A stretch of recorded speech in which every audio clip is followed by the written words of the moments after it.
The Dodgers are calling up a former all-star reliever. We've got fresh Dodgers trade targets, what the Dodgers need to do at the deadline, and what is going on with the Dodgers right now. Why are they falling into this losing streak before the deadline? We've got injury updates, Tyler Glasnow, Blake Snell, Blake Trinan, all that more coming up next on a jam-packed episode of Dodgers Dugout Live. It's time for Dodger baseball.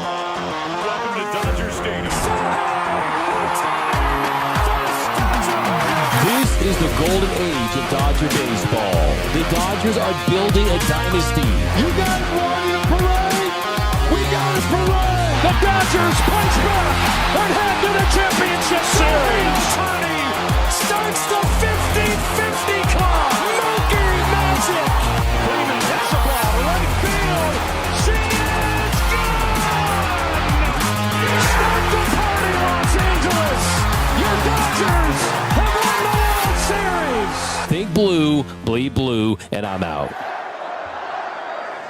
What is up, Dodgers Nation, and welcome to another episode of Dodgers Dugout Live, the #1 Dodgers podcast and Dodgers show on YouTube, your everyday Dodgers podcast where you get everything you need to know about your boys in blue in less than an hour. My name is Doug McKain, credential member of Dodgers Media. You can follow me on X and Instagram at Dmac_LA. If you're new to the channel, do me a huge favor, hit the subscribe button, hit the notification bell, and if you really want to support this show and you're already a subscriber, hit that like button for your Los Angeles Dodgers. Also, join the Discord, join the Big Lead, and go to gearup.la for all the best Dodgers t-shirts in the game. Lots of fire t-shirts right now. The new Clayton Kershaw 3,000 strikeout shirt, the Yamamoto shirt.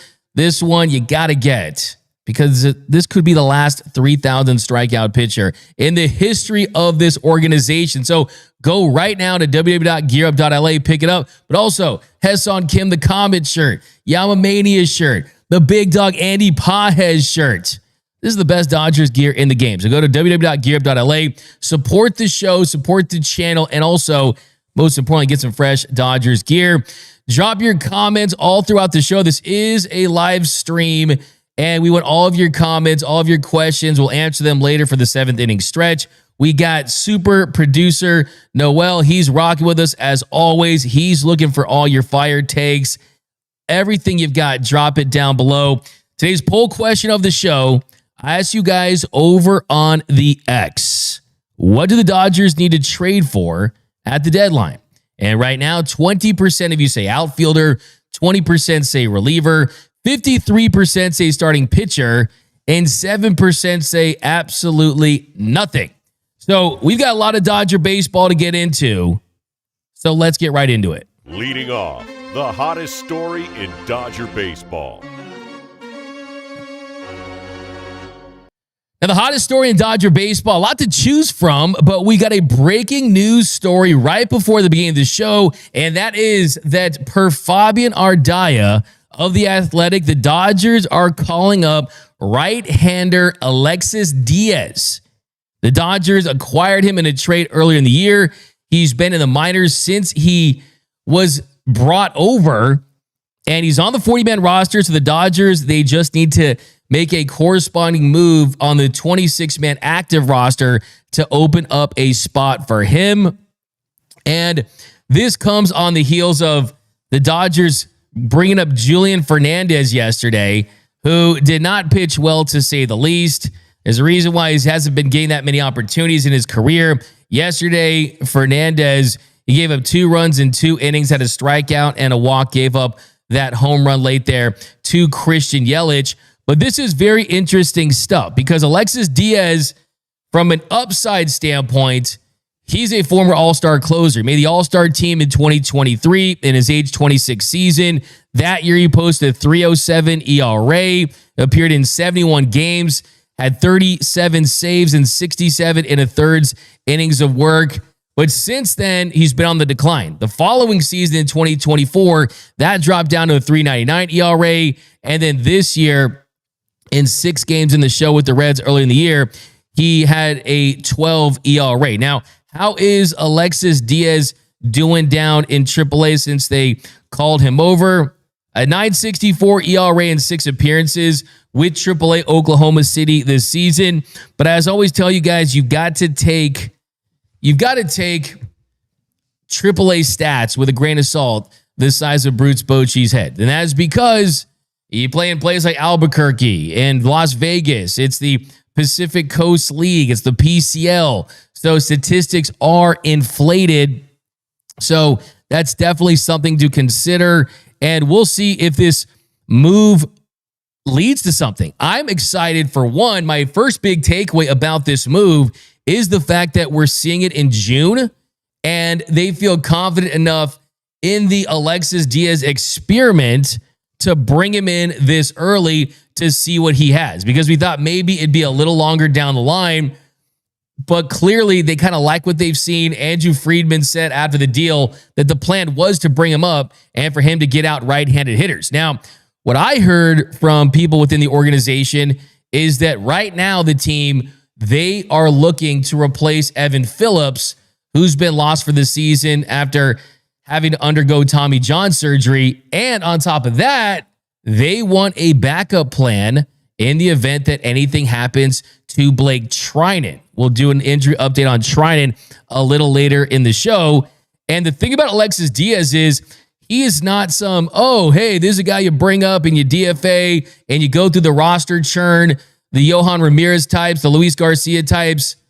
No, that's not who Alexis Diaz is. They view him as a long-term play for more than just the remainder of this season. Because if you rewind a little bit, he was a salary dump for the Reds, and the Dodgers said, okay, you don't want him? We'll take him, and we'll cover what was left of almost $3 million on his contract. And he was due $4.5 million for the season. The Dodgers take on the $3 million. But when you consider the fact that you have a 110% luxury tax on top of the $3 million, you're essentially paying him over $6 million as far as what that costs for you as a team. So that's a pretty big bet, right? That's not anything cheap. You are invested in this guy. And I think for the Dodgers, they're just hoping that, hey, it's going to be a complete reset, because that was the plan for him. They assigned him to the Arizona Complex League for a couple weeks. They went through his repertoire. They looked at his mechanics, and then they sent him back to AAA for their real test run for him. And he hasn't been great, but they're going to see what they have in him. And the reason why I think that this is great right now is because if it works out, fine, but we are going to have a long enough evaluation period to determine if the Dodgers need to go out there and make another move. And I get the sense that they're pretty confident that starting pitching will work itself out. Tyler Glasnow, Blake Snell, Dave Roberts already said that it is a feasible option to work Shohei Ohtani into a 4 to 5 inning start type of role. You still have Clayton Kershaw, and who knows if they get out of Roki Sasaki. You've got Dustin May. You've got Yoshinobu Yamamoto, who promises to bounce back. I think they'll find a way to get him some rest at some point in the second half of the season. But I do expect the Dodgers to go big potentially on another reliever based on what I've heard as far as wanting to replace what they were going to get out of Evan Phillips, and also because that is kind of one of those positions where, yes, you have to give up guys, but it's not like you're going to bring in a cost-controlled starter like a Paul Skenes, right, that you would have to completely gut your farm system for. And two guys I want to throw out there as far as relievers that we haven't talked much about if the Alexis Diaz situation doesn't completely work is I want to start with Aroldis Chapman. And yes, if you've been following this team for a long time, Aroldis Chapman was almost a Dodger winter meetings years back, and it fell through at the winter meetings because he was dealing with some legal issues at the time, and the Dodgers, they decided to basically get out of the deal. And when you look at Aroldis Chapman this season, he's an expiring contract. He was set to make $10.7 million this year with the Boston Red Sox, and he's been absolutely lights out. beyond belief. I mean, he has been the dominant Aroldis Chapman that we saw throughout most of his career. Fastball velocity, 98th percentile, averaging 99.2 miles per hour on the heater. All the expected numbers are fire red, and the production has been there as well. He has just been a dominant pitcher this season. And if the Boston Red Sox looks to trade for him, and the Dodgers are asking themselves, what is the best high upside explosive reliever that is available? Aroldis Chapman is at the top of that list. I mean, the numbers are stupid. They're not, I hate when people say video game numbers because they usually use that term video game numbers or a video game pitch to determine when something is unrealistic. To me, video games, they try to be like the realistic version of the game. I think that video game numbers don't do a guy like this justice. I mean, a 1.25 ERA to start the season in 36 innings of work and a 13.25 strikeouts per nine. So Aroldis Chapman, if he becomes available, the Dodgers are looking for a explosive reliever. Remember, the Dodgers, they don't go shopping for Nissan Altimas, right? They go for Lamborghinis, right? They only bring in stuff that they feel is going to be a massive upgrade to what they have internally. And there's already a good amount of talent in this organization, right? If you want to say, oh, maybe Brusdar comes back. Oh, Edgardo Henriquez. Oh, other names available. And then you kind of look at what's available. You're like, is that guy that much better than that guy? Well, Aroldis Chapman is definitely better than guys in this organization. Now, another name I will throw out there that we have talked about on the show a couple different times is David Bednar. So David Bednar this season has put together a really, really great comeback season. He struggled in 2024. He was so bad. David Bednar was so bad that they sent him down to AAA to start the 2025 season. He was optioned to AAA Indianapolis, and then he gets back with the Pirates, and then he's back to elite Bednar.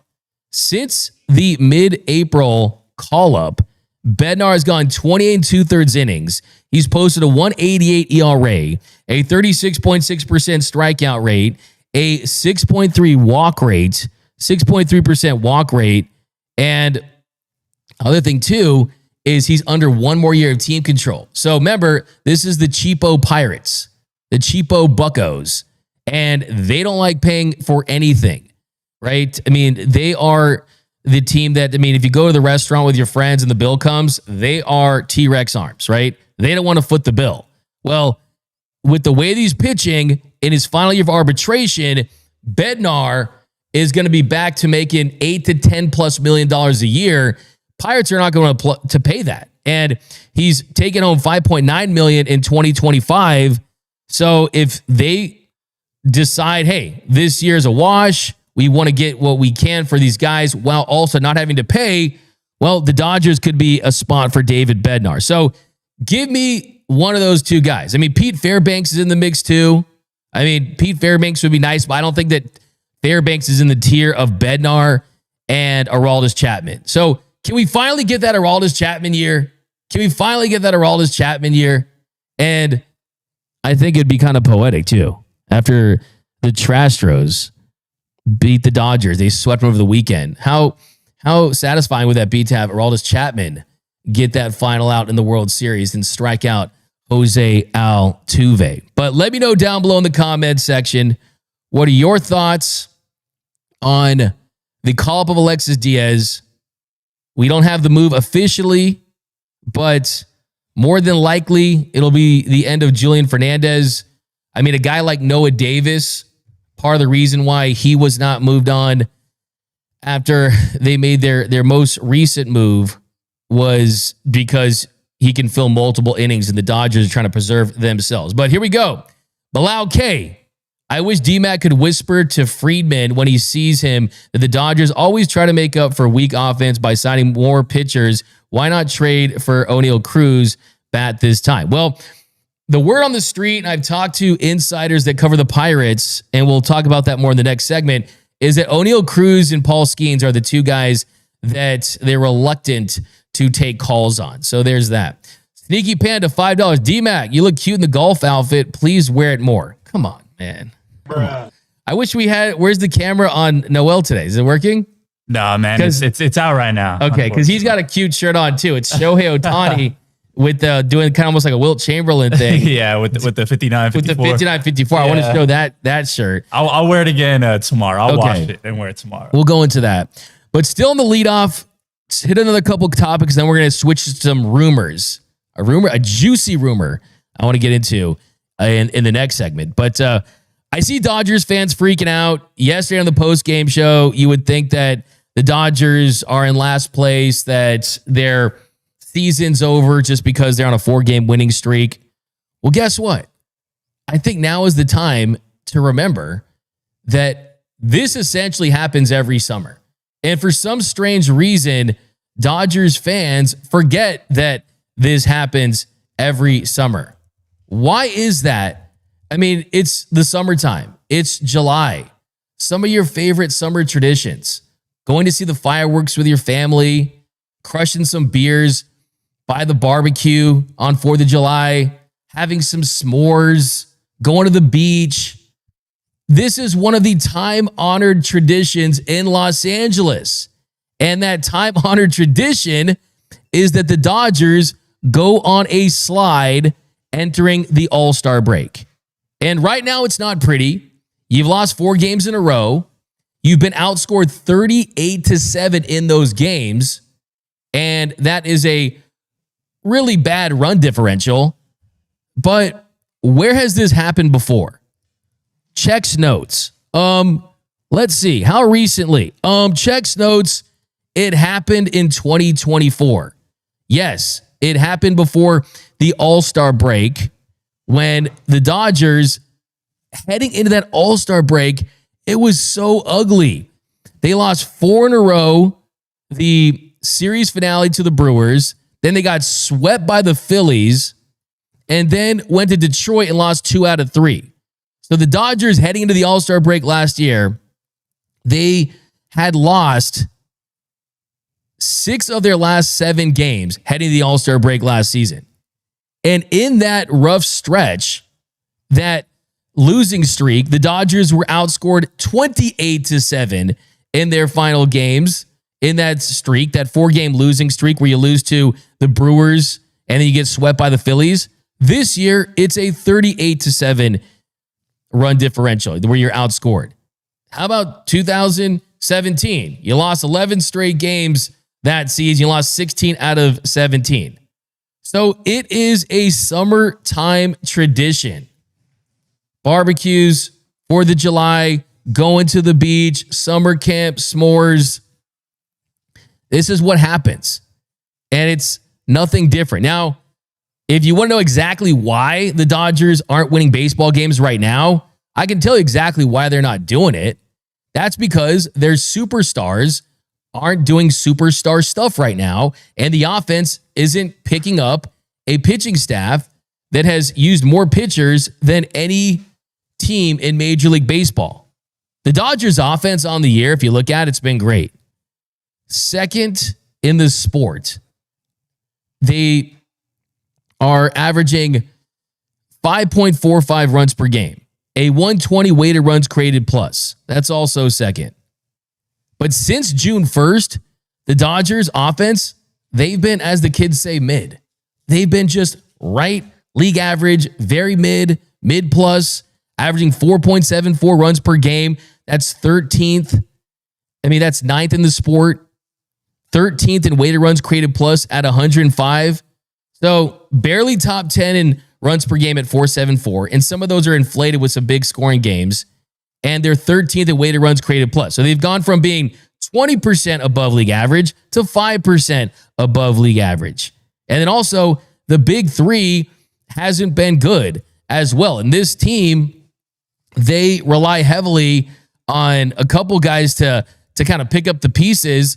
Guys like Teoscar Hernandez, guys like Max Muncy, who has proven to be invaluable for this team. But then also, when this team goes on these really great long stretches, those guys can pick up the offense for good amounts of time. But when this team is really at their best, it's when the big three It's when the MV3 is doing work. And since June 1st, it's been a mixed bag from those guys. Shohei Ohtani since June 1st, hitting 250, a 137 weighted runs created plus. Mookie Betts hitting 242 with an 81 weighted runs created plus. Freddie Freeman hitting 213 with a 59 weighted runs created plus. So the MV3, one of them is of the above average stretch, and that's Shohei, and even that version of Shohei isn't at his very best. Another thing to consider too, I was looking at the numbers yesterday, and a stat that kind of stuck out to me was Shohei Ohtani this year with runners in scoring position. He's hitting 214 with a 752 OPS, 12 for 56 with 5 extra base hits, 3 home runs, a triple, and a double. So he has not been great with runners in scoring position this season, and it kind of just makes you wonder where they're at. And then you also factor in too, Mookie Betts is your number 2 hitter, and your number 2 hitter has been essentially dead league average. Most number 2 hitters around the league have been more productive than Mookie Betts. So that explains why the offense has been bad. And for me, I think you look at where this team is, the All-Star break can't come soon enough. The injuries, the attrition, and I think after the All-Star break, you're going to get a spark with some trades. And I think they're going to look to kind of bolster this offense. But coming up next, we're going to hit some trade rumors. Then we're going to do a big injury update and so much more here on a jam-packed episode of Dodgers Dugout Live. Welcome to the Dodgers Nation Podcast Network, your front row seat to everything Dodgers all season long. Home of the #1 Dodgers podcast in the world, Dodgers Dugout Live, hosted by me, Doug McKain. Friends call me Dmac, and we cover everything about your boys in blue, everything you need to know about Dodger baseball in less than an hour. We've got breaking news, post-game breakdowns, roster updates, trade rumors, in-depth player analysis, Dodgers trivia, you name it. Whether it's a wild walk-off at the Ravine, a key call-up from OKC, we've got the insight, we got the coverage, and we're here for you all year long. We're the #1 Dodgers site on every platform, and we're born and based in LA. We're loyal to the soil. Dodger baseball is what we do. Trusted by tens of thousands of daily listeners, Dodgers Nation is more than just recaps. We are LA. Whether you're in Echo Park or out in the Valley, Beverly Hills, whatever it is, if you bleed blue, this pod's for you. The more you guys subscribe, the bigger we can build, and we can do this together. So stay up to date with our Dodgers Nation post-game shows and breakdowns and podcasts. You can listen while you're lifting, while you're in traffic, or while pretending to answer work emails. We won't tell. Subscribe now on Spotify, Apple Podcasts, or wherever you get your baseball fix. So if you're a new listener or a longtime listener to the podcast, write us a review and we'll read it on the show. Join the conversation, stay ahead of the game, and never miss a pitch with the Dodgers Nation Podcast Network. And welcome back to Dodgers Dugout Live, the #1 Dodgers podcast and Dodgers show on YouTube. Let's get into some comments. We got a super chat. Dr. V, give you a little love right here. $5 super chat. Not freaking out, Dmac. Same stuff we've been complaining about all year are still true. Betts' arm sucks at shortstop. Conforto needs to go and free HSK. Some thoughts on that. But yeah, I mean, look, the Dodgers won the World Series, 9 months ago. They have the best record in the National League. You got the most all-star representatives in 5. You got guys coming back. You've got a organization that has the deepest pockets and that they are as committed to winning as any organization. There's literally some teams right now that their fans, if you ask them, hey, when's the next year you think your team is going to make the postseason? I don't think could give you an honest answer. Yes, we have it good here in Los Angeles with the Dodgers, but yeah, I mean, you're absolutely right. It doesn't, I'm actually pleased by it because then this front office just can't sit on their hands and think they don't have to do anything to put this team over the top. So I'm actually for it a little bit. Here we go. We got Trailer Swift. Interesting name, Trailer Swift. Whispers behind the scene. Ownership looks to sell Dodger Stadium and property to the city of LA to use for resources and housing and move the team to Nashville. Don't understand what that comment is. I have zero understanding what that even means. All right, but let's switch gears and let's go to some rumors. Dodgers Rumors Roundup.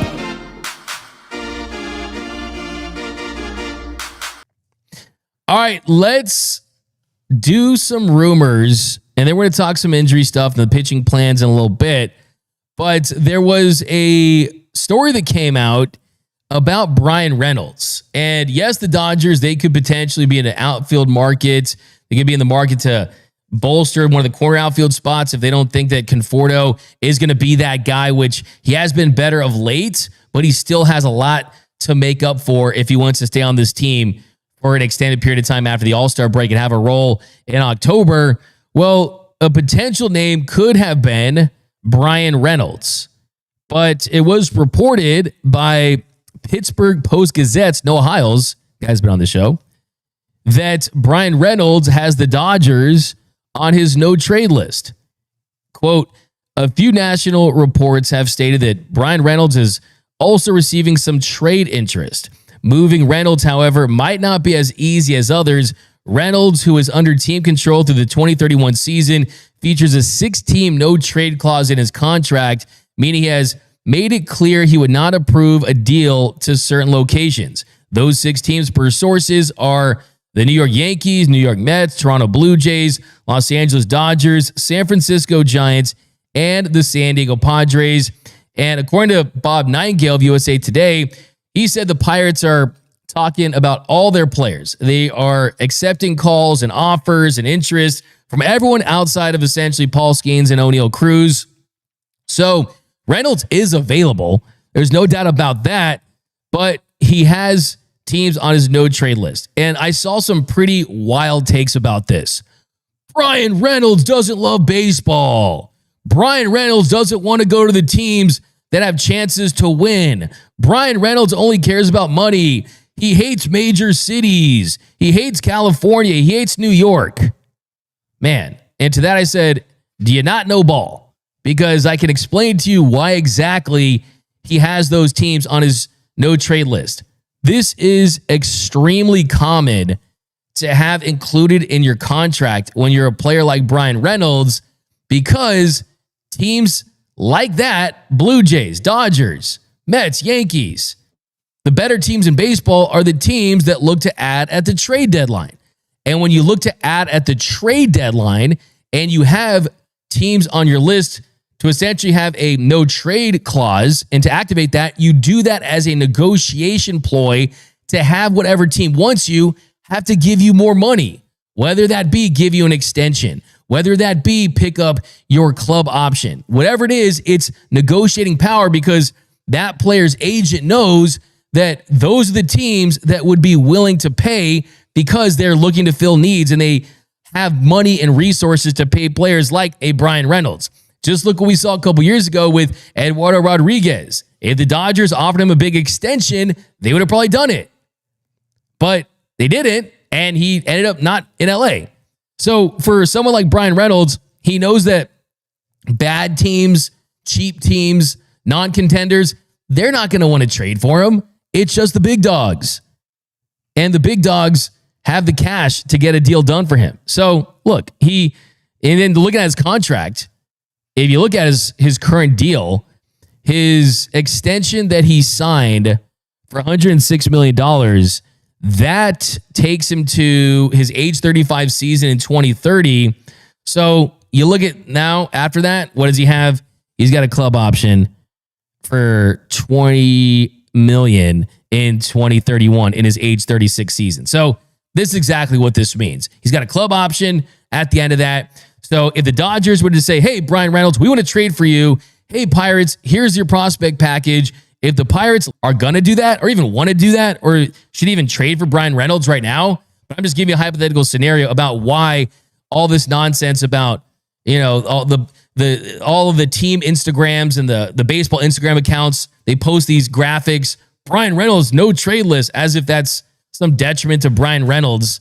It's just silly. So that's just the truth of that. Now, he's not having a good year, by the way. We'll point that out. He's hitting .229 with an 84 weighted runs created plus, 10 home runs in 86 games, 371 plate appearances. So that, plus the fact that he's under team control for multiple seasons, tells me the Dodgers probably don't want to trade for him. They're more in the market for guys that are on expiring contracts, that you don't have to invest heavily in, that you don't have to give a lot of prospect capital for unless they feel like they're elite players. So I don't expect them to even be that interested in Bryan Reynolds, to be honest with you. And then switching gears to Paul Skenes. I'm so tired of talking about Paul Skenes as a trade option for the Dodgers. I have had Pirates insiders promise me that he's not going to get traded. And the reason is he's still getting little money relative to what he brings in. They don't have to pay him big money for a little bit of time. He's not going to sign an extension, but they're going to trade him at a later time. I mean, he literally is pre-arbitration. Has 3 arbitration years left. Only reason they would trade him is because they fear that he's going to have Tommy John surgery and they want to get the biggest haul for him now. But that does not stop credible MLB analysts from including the Dodgers in potential trade talks for him. Schoenfield of ESPN, he included the Dodgers of one of 3 teams that would be interested in trading for Paul Skenes. And he even dropped a hypothetical trade package that the Dodgers would have to give up to get Skenes. And Schoenfield's trade package is the following. The Dodgers give up catcher Dalton Rushing, the number 14 prospect, Josue DePaula, number 17, infielder Alex Freeland, right-handed pitcher Emmet Sheehan, left-handed pitcher Jackson Ferris for Paul Skenes. Even that probably would not get the deal done because Detroit, if he were to be actually available, I think Detroit, who has a deeper farm system right now, could go and offer a deal that would make more sense. You're trading him outside of the league, National League to American League.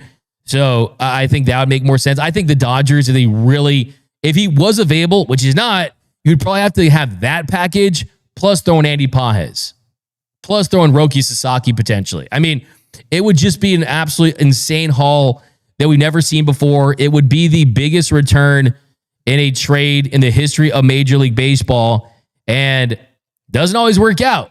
I look at the Nationals deal where they get Mackenzie Gore, got CJ Abrams, they got Robert Hassell third, you got James Woods, you got Susanna for Juan Soto and Josh Bell. So it's just, they're not going to trade for Paul Skenes at the deadline. It's highly unlikely. You gut your farm system for a high-risk pitcher that throws gas. Those guys, even Garrett Cole was like the last dude that threw gas all the time that didn't have Tommy John surgery, it felt like, and he went down eventually. So it's a pipe dream. I mean, there's a better chance that Nando is going to trade his wife for Sidney Sweeney than the Dodgers trade for Paul Skenes. Just telling you that right now. It's very unlikely. So if it happens, trust me, it'll be the shoey of all shoeys. I'll do a shoey out of Livy Dunn's shoes if that happens. But it's probably not going to happen, okay? So just to tell you that. Now, a couple other targets I want to throw at you guys, some fresh targets that we talked about. We talked about Luis Robert Jr., and we talked about that extensively. It just feels like it's unlikely now that Luis Robert Jr. is even going to have his club option picked up at $20 million.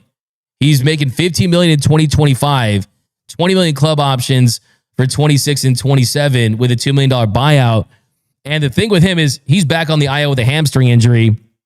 He's hitting since the 2024 season. Since the start of the 2024 season, he's hitting 209 with a 275 on base, slugging 354. And he just went on the IL with a hamstring strain over the weekend. So still a good base runner, still a good defender, but it looked like it was going to be a bargain. Wow, Luis Robert Jr. for $20 million? That's a great deal. Now it looks like the White Sox might not even pick that up. That's how bad that he's been. The way you can talk yourself into that is to say that you like the possibility of him as a change of scenery guy. So I'm less stocked down on Luis Robert Jr. Couple new names I want to throw you, though. Ramon Laureano, outfielder on the Orioles, $4 million in 2025, has a $6.5 million club option for 2026. Everyone's talking about Cedric Mullins for the Orioles as an option for the Dodgers. And I'm telling you, looking at the wrong guy. Laureano makes more sense. He's been absolutely raking this season and even had a slow start to the year. After that slow start, he's hitting 313, 393 on base, a 550 slug in his last 150 plate appearances.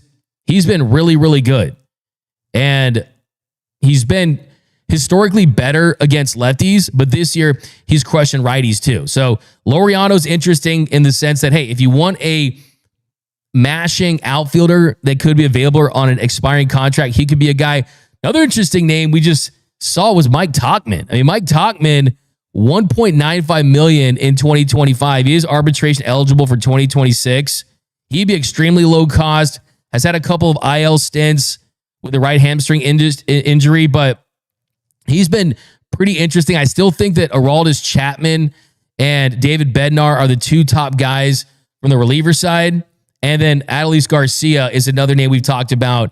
$9.25 million in 2025. He's arbitration eligible for 2026. So he's not expiring.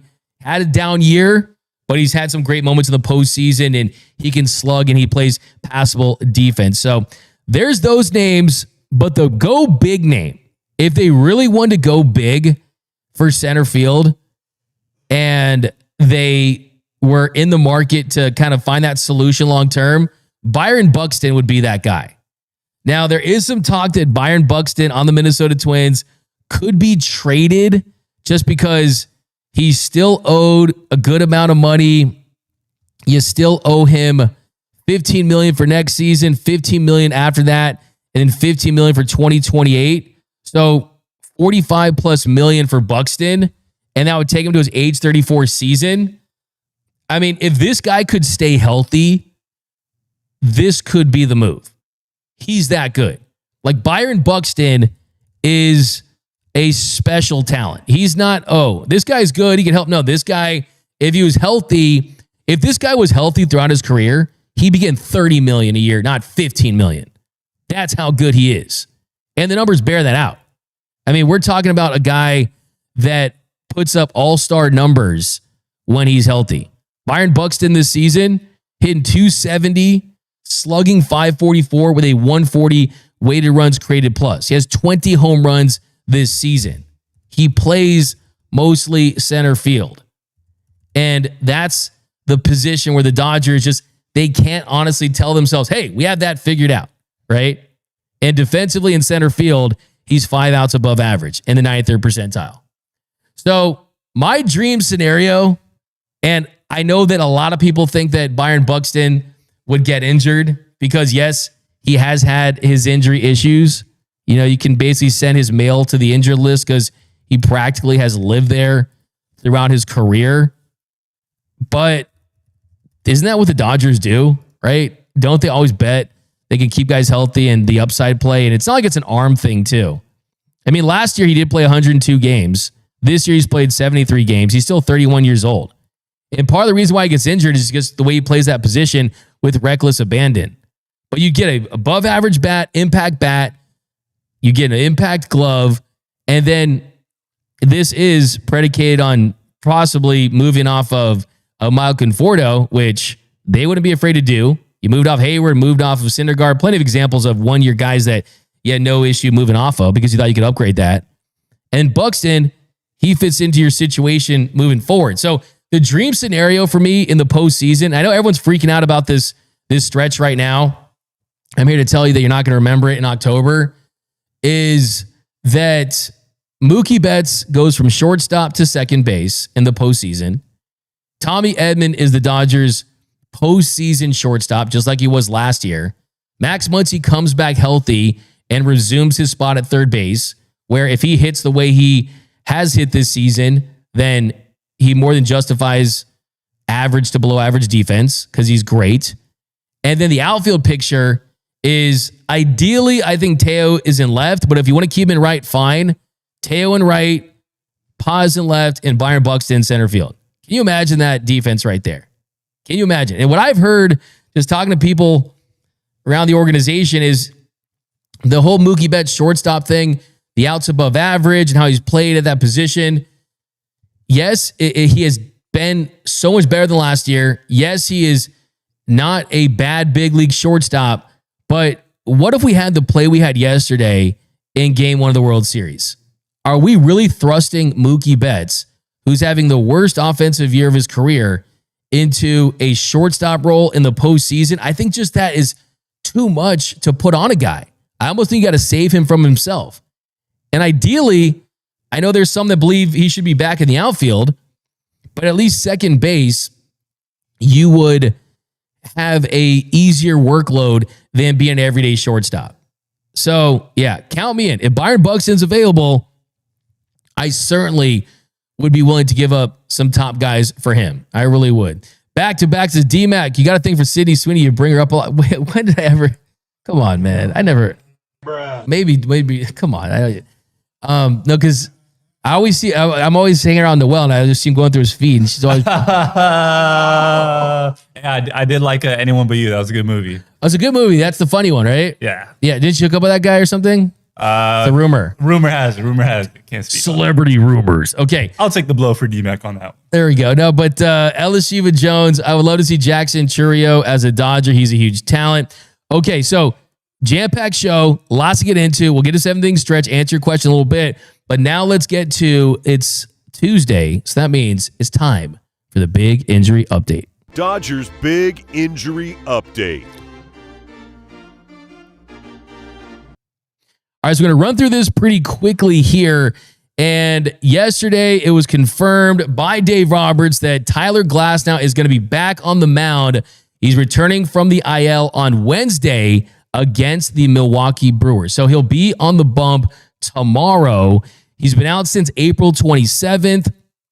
What this return will mean is that Dustin May's start gets pushed back to Friday in San Francisco. The Dodgers have an off day on Thursday. So the rotation in San Francisco is going to be May, Emmet Sheehan, and Yoshinobu Yamamoto. We'll see if Shohei Ohtani gets the opening job duties on Saturday.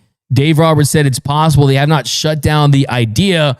This also means that Yoshinobu Yamamoto will not be pitching in the All-Star game, so we'll get that break, but he will get a chance to make up for that start yesterday, where it was the first time in his big league career he wasn't able to get out of the first inning. Got just 2 outs through 41 pitches. But Tyler Glasnow is going to be back. And this is going to be big because if he pitches like Tyler Glasnow is capable of pitching and he stays healthy, that gives the Dodgers another bona fide, surefire ace. And I have to see it to believe it. I think that Dodgers fans and management and everyone thinks highly of Tyler Glasnow as a person because he's a great dude.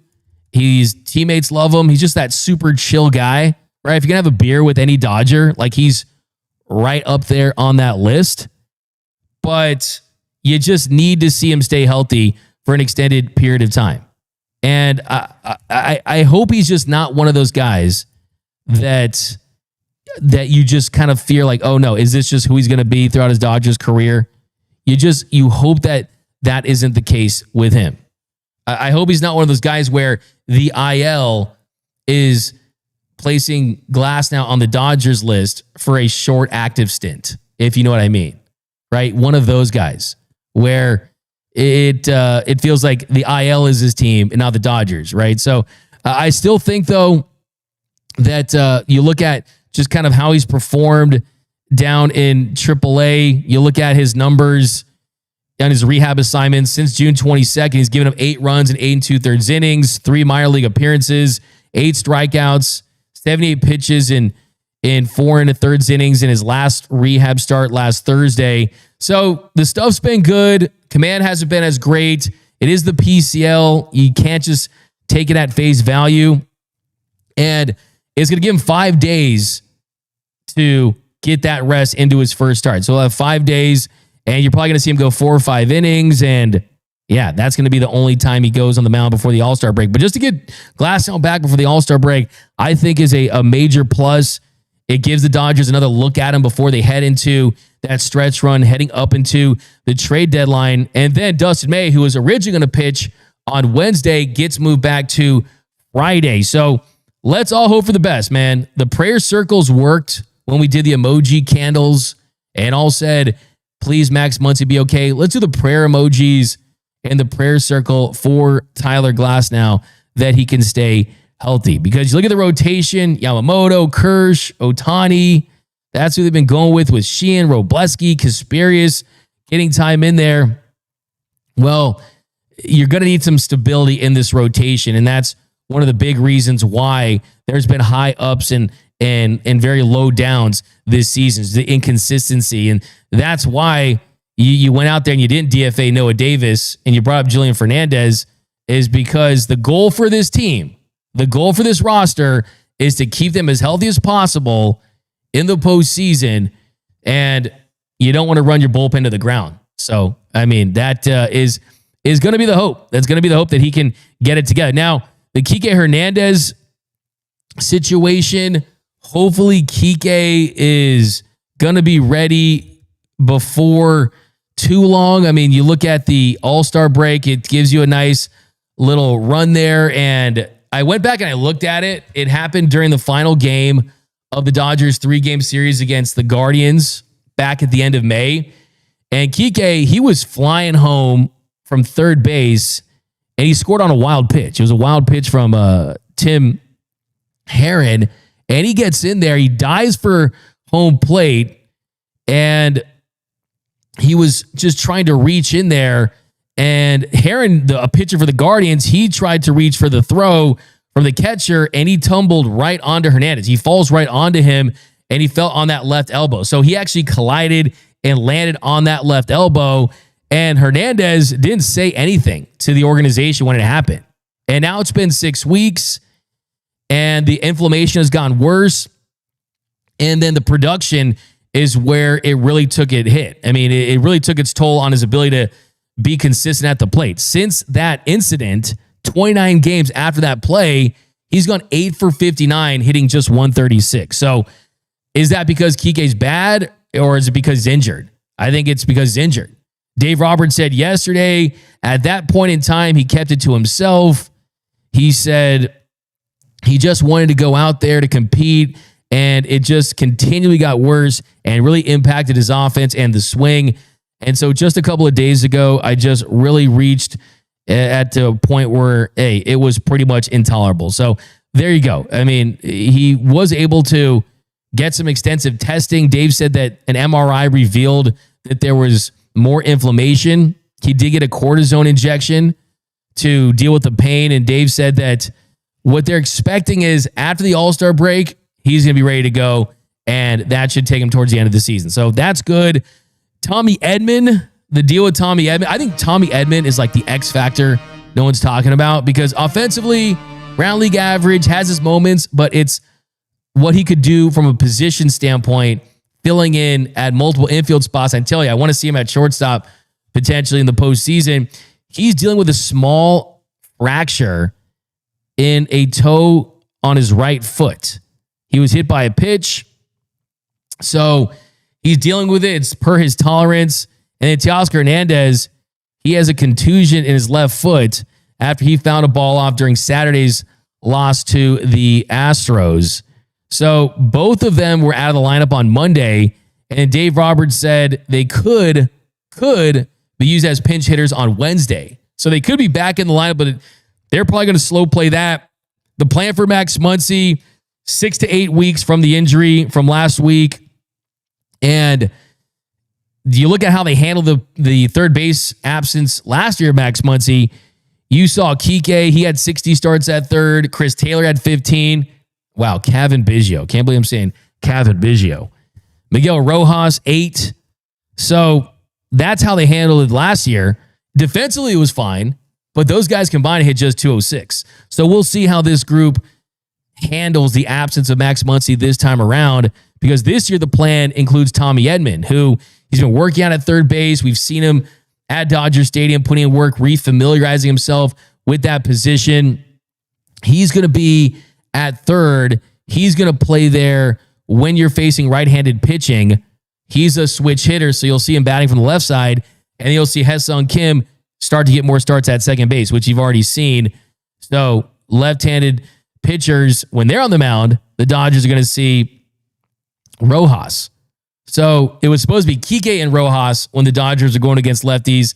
Now you have Kike on the IL, and you got the All-Star break coming up. So expect a heavy dose of Rojas and Edman at third base to cover it. So that is where they are at. And as far as missing Max Muncy, yeah, I mean, look, last 31 games before Max Muncy got hurt, he was in 326, had an 1133 OPS. And it's not just the production, it's what he does at the plate as far as getting pitch counts up.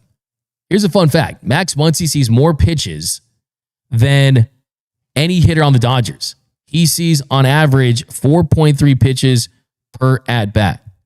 So that gets pitch counts up. He gives information to other hitters in the lineup. He does a lot of stuff that you don't kind of see. He's kind of the secret sauce of the Dodgers lineup. I think he's a big-time glue guy. So that is where they're at with that. As far as another couple quick ones, we've got a Blake Treinen sighting. Noel and I were at Dodger Stadium on Sunday. We saw him throw. Dave Roberts had good things to say about him.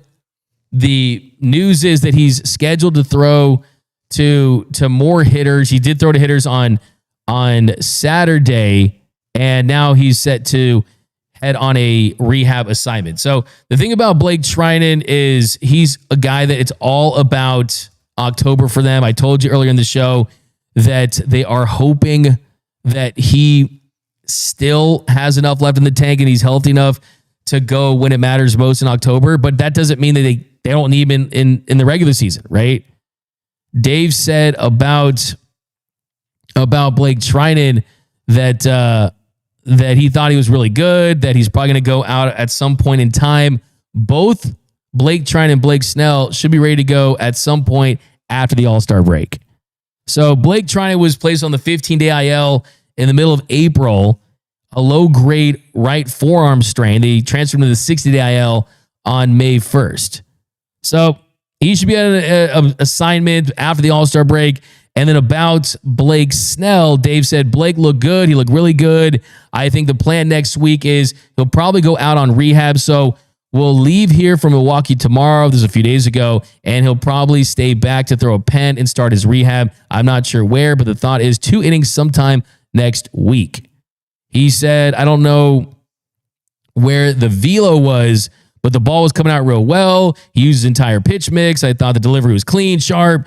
So really a positive day. Obviously, he's going to want to be perfect, but I feel really good that he'll be ready to go and start making that progression. So Blake Snell's another guy, major wild card. You need him back, but that guy's trending in the right direction.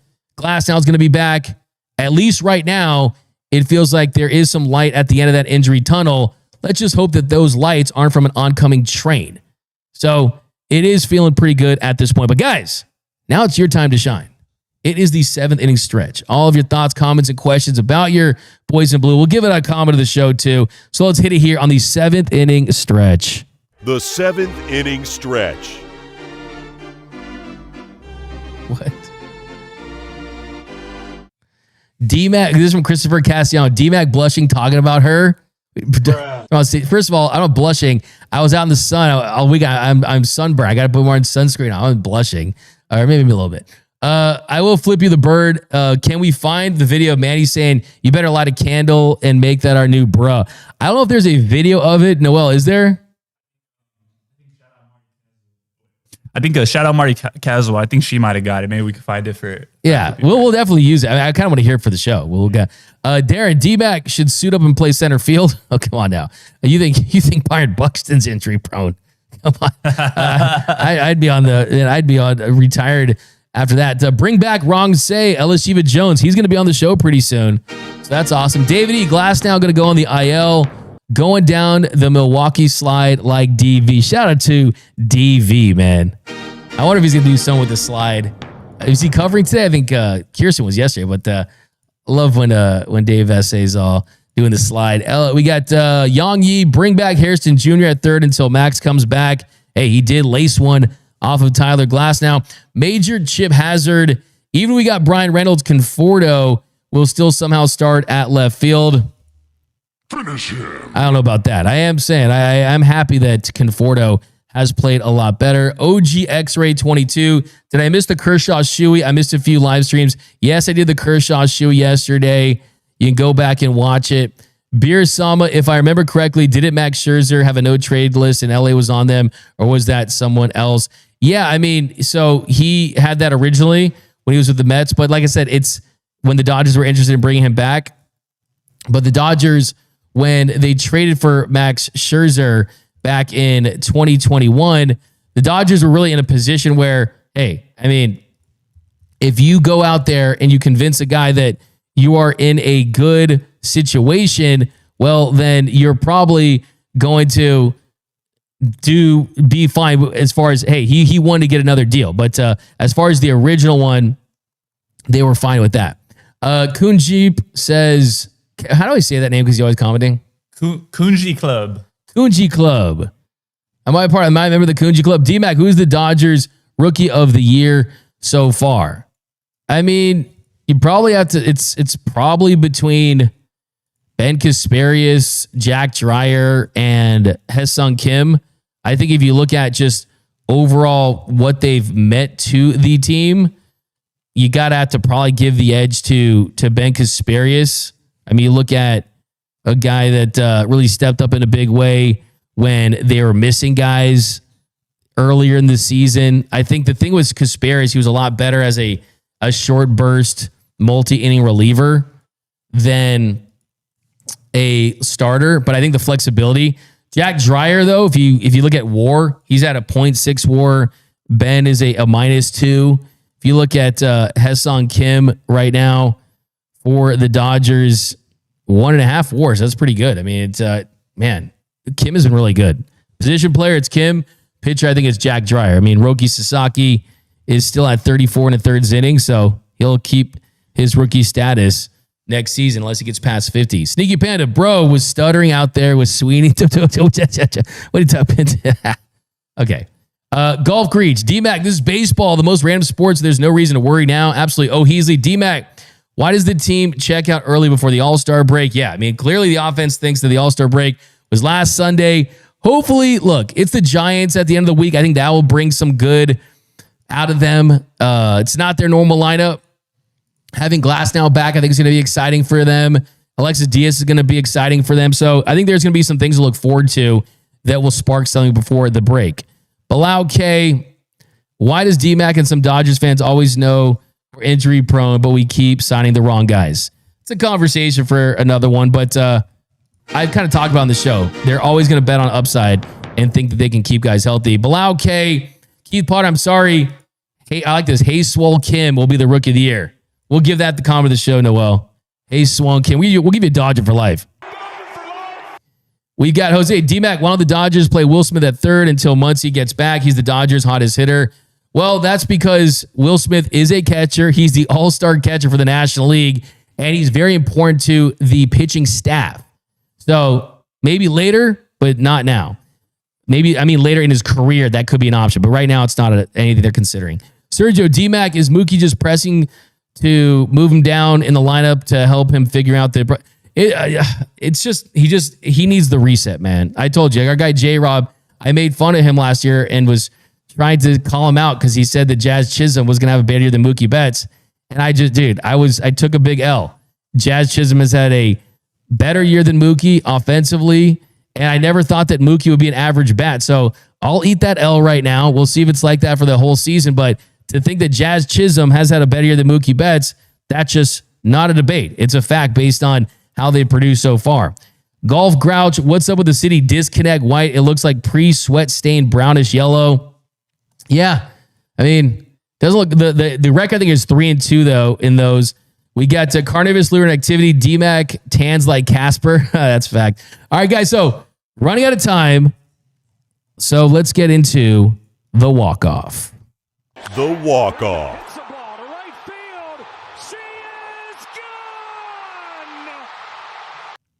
All right, so today for the walk-off, saw this at Dodgers Stadium.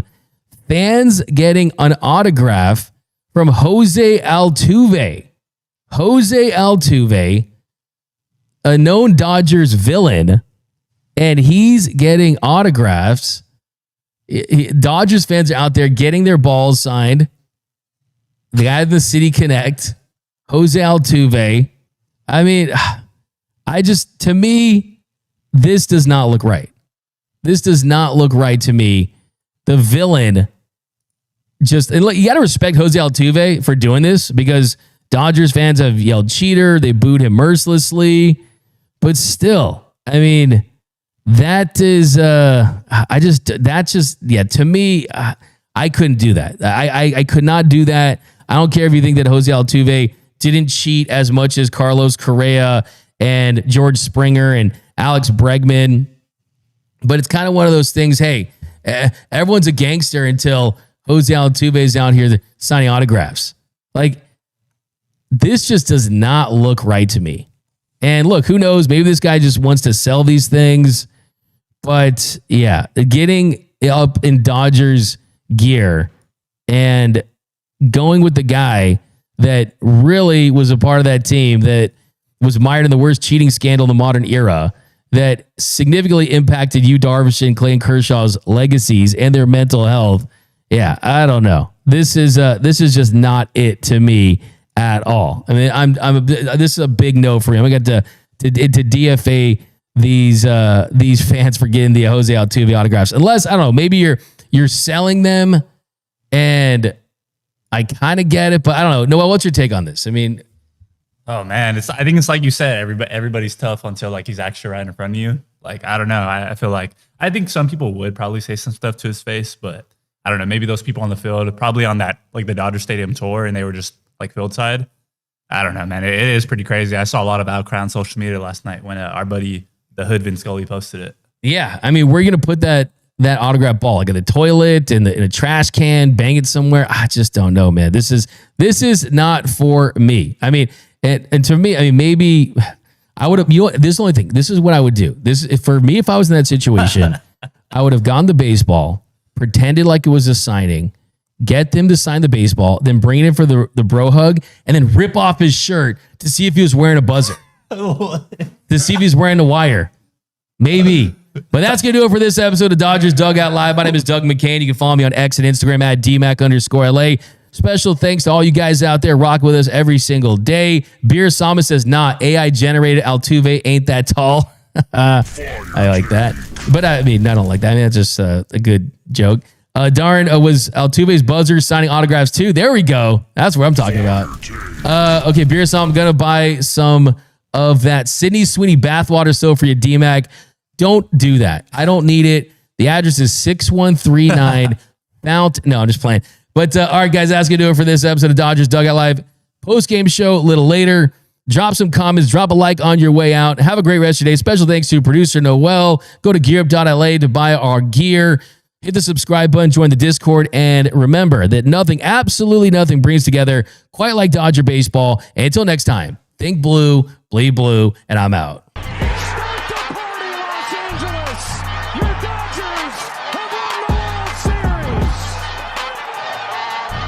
Upcoming winter gives way to spring.